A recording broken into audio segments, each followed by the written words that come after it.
Hello, my name is Courtney Weintz, and I would like to share with you some things that I've learned from my sleep and dreams class here at Stanford. To begin, I want to share some questions that I had, of which actually nobody knows the answer to. Instead, there are some theories about why we sleep and why we dream. Uh, at the end of the day, sometimes I'll be feeling tired and say that I need to recharge my batteries, which isn't entirely false because we are electrical beings and we do, to some extent, recharge in our sleep. Beyond this, we need to supply the microorganisms in our gut with nutrients, and that only happens during sleep. And so, if we don't sleep, we don't supply our gut with nutrients and we die. So, that's one reason as to why we sleep. Um, Additionally, something that I thought was super cool to learn about is that the day-to-day functions of our brain produce adenosine in the synapses, which gets flushed away by cerebrospinal fluid at night and sort of yields us waking up feeling more fresh when we wake up in the morning. However, the side note that's kind of interesting is that caffeine directly blocks adenosine from interacting with the synapses in our brain, and that's what sort of makes us feel more awake when we have coffee in the morning.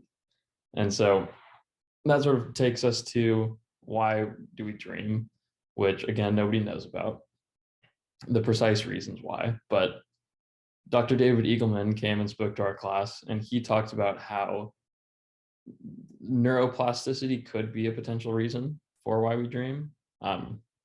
If you're not sure what neuroplasticity is, it's when certain parts of your brain are inactive for extended periods of time and other parts of the brain sort of take over control of that region. And so to prevent that from happening with your occipital lobe when you sleep, your brain starts sending signals to it in order to activate it and keep it from being overridden.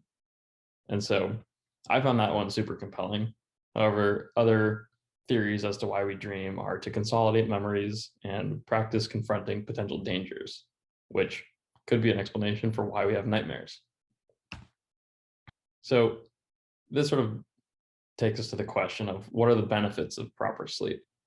Well, I'm sure you've all had at least one night of good sleep in your past. And so when you wake up feeling more alert, more energetic, happier, you actually also have increased immune function and better memory retention when you sleep. But one of the more sort of noteworthy takes on this question is sort of what are the consequences of insufficient sleep? And so those can be more profound.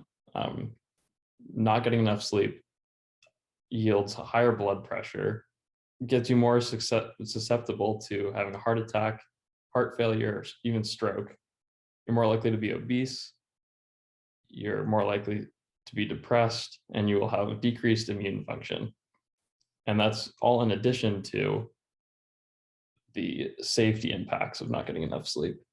When you sleep 6 to 7 hours, you're going to be 2 times more likely to get in a car accident versus having slept 8 hours, which, if you just think about that for a moment, if you're half as likely to be in a wreck by sleeping one more hour, it's probably a good thing to do. So now you want to sleep one more hour and optimize your sleep in order to get the best quality.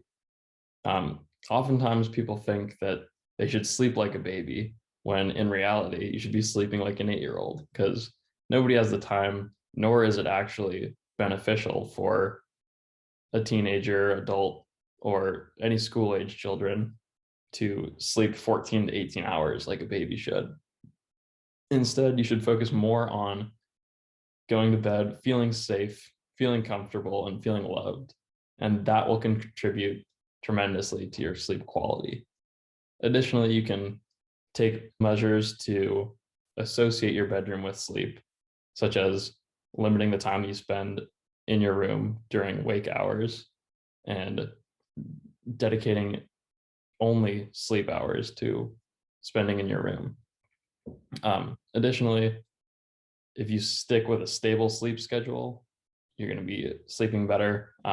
Traditionally, monophasic sleep is when you sleep just one big chunk at night and you say wake up all day, and that's stable. Additionally, you could have a siesta sleep schedule where most of your hours come from sleeping at night, but you do have a dedicated 1 to 2 hour nap in the middle of the day to sort of claw back at the sleep you didn't get during the night.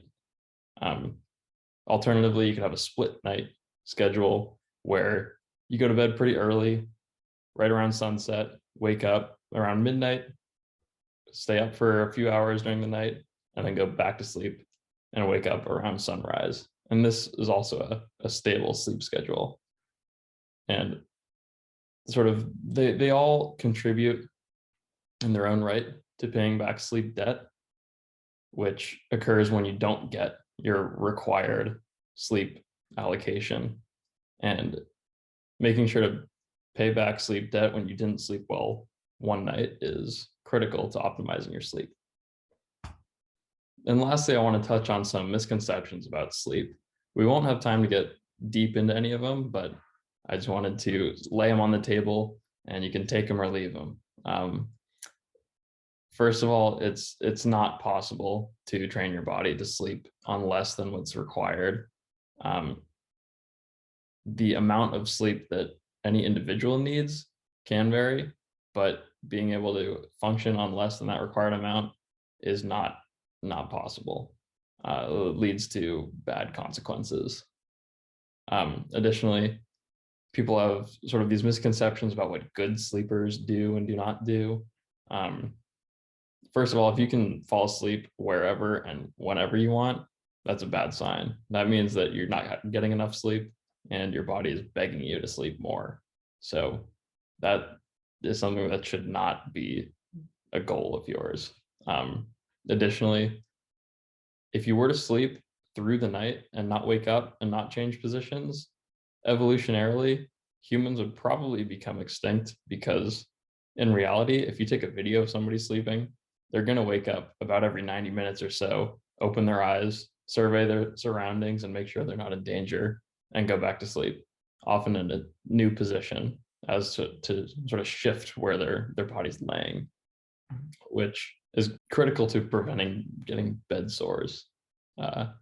Another thing that people often think is that nighttime exercise disturbs sleep, which for some people it can, but it's really on an individual basis where you should just try it out. And if it disturbs your sleep, don't do it. But if it has no effect, there's no reason not to.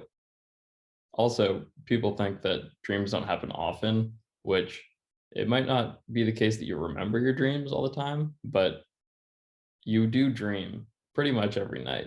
And whether or not you wake up during the dream is largely indicative of whether or not you remember the dream.